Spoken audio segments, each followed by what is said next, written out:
আমাদের প্রভু এক, এক নবীর উম্মত, জীবন বিধান এক, ঐশী বাণী কোরআন। আমাদের প্রভু এক, এক নবীর উম্মত, জীবন বিধান এক, ঐশী বাণী কোরআন। তবে কেন এক নও হে মুসলমান, এক হও করিয়া হবান। বাইতুল্লাহ এক, আওয়াজ করে বলো আমাদের বাইতুল্লাহ কয়টা? বাইতুল্লাহ এক, মাদিনা শরীফ এক, ওহুদ পাহাড় এক, বদরের মাঠ এক। একটা তো জীবন আর মরণ যে একটাই, একসাথে মিলে মিশে একটাই প্রাণ।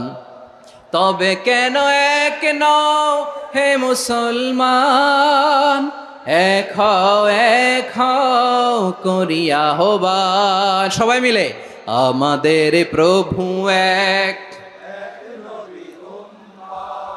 জীবন বিধান এক, ঐশী বাণী কোরআন। একসাথে আমাদের প্রভু এক, জীবন বিধান এক, ঐশী বাণী কোরআন। তবে কেন এক নও হে মুসলমান, এক হও করিয়া হবান। আওয়াজ করে পড়েন আল্লাহু আকবার। আমার কলিজার টুকরা পেকুয়ার ভাইরা মাশাআল্লাহ এখন অনেক শান্ত হয়েছে। বলেন আমরা কয় উম্মাহ? এই যে শাহাদাত সাব্বাবা আঙ্গুলি উপরের দিকে উঁচু করে আওয়াজ করে বলো আমরা কয় উম্মাহ? আওয়াজ করে বলো আমরা কয় উম্মাহ? মাশাআল্লাহ আমরা এক উম্মাহ, এক উম্মাহ আমরা। খবরদার, গোটা বিশ্ব আমাদের এই আঙ্গুলি দেখেছে, আমরা এক উম্মাহ। শুধু আমরা এক উম্মাই না, আমরা এসেছি এক উৎস থেকে। কয় উৎস? ফ্রম অ্যাডাম এন্ড ইভ, আদাম এবং হাওয়া, উনার সন্তান আমরা। তার ছেলে মেয়ে থেকে, তার ছেলে মেয়ে থেকে, তার ছেলে মেয়ে থেকে আমি। তার মানে রাস্তাঘাটে এদিকে সেদিকে যাকেই দেখি সে আমাদের এই বিরাট পরিবারের কেউ না কেউ। চিল্লায় বলেন ঠিক কিনা? এই যে যারা বসে আছে আমরা কোনো না কোনো ভাবে তো আত্মীয়, কি বলেন? কারণ আদি পিতাকে সবাই বলে না, আদি পিতাকে, আদি মাতাকে হাওয়া আলাইহিস সালাম। তার মানে আমরা উম্মাহ এক, আমাদের উৎস মানে এক অরিজিন থেকে আমরা এসেছি। সূরাতুল হুজরাতে আল্লাহ চমৎকার ভাবে বলেছেন।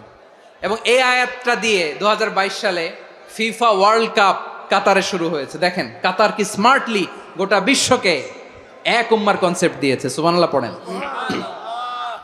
সূরাতুল হুজরাত আল্লাহ বলেন, ইয়া আইয়ুহান নাসু ইন্না খলাকনাকুম মিন যাকারিন ওয়া উনসা وجعلناكم شعوبا وقبائل لتعارفوا إن أكرمكم عند الله أتقاكم إن الله عليم خبير